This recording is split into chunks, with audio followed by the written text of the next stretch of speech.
Venus, let's go over to you and just tell us about the priorities. Got a lot of activity going on. What are the priorities sitting in front of you, say, over the rest of this year, sort of rolling into next year?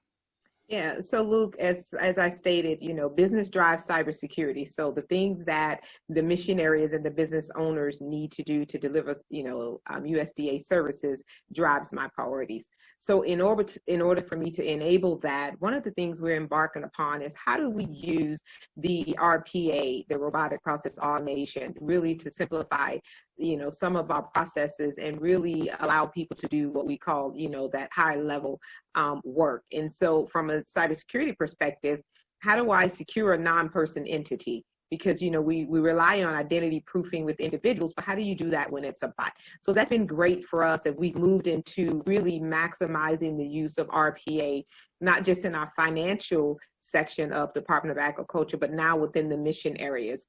And so that's one. The other thing is, of course, I continue to manage risk. And so as we've moved to, version 2 of 837, the risk management framework, I've also implemented, I spent this entire year planning for RMF 2.0. And so October 1st will be the kickoff where we'll do a re-education of our entire roles and responsibilities from the authorizing official, down to the ISSO, just so they understand really what does it mean to accept risk.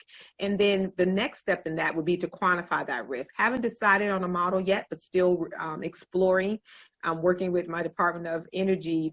They're using the FAIR model, so we're taking a look at the work that they've done. So trying to figure out how can we really quantify risk so that when we talk about buying down risk, we actually know the cost of that risk. And so, of course, then lastly, of course, can't not miss talking about zero trust, right?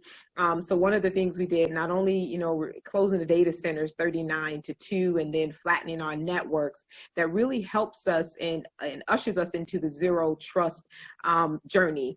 How is the data accessed? Where is it accessed from? Accessed by whom? And if you had trust yesterday, does that mean you have trust tomorrow? So having all of that technology in place, and zero trust is technology agnostic. So I know that it will be, multiple vendors within my journey on zero trust. So those are kind of the three things that we're focused on, my priorities for the upcoming year at the Department of Agriculture, as I continue to secure the data and the mission of the systems.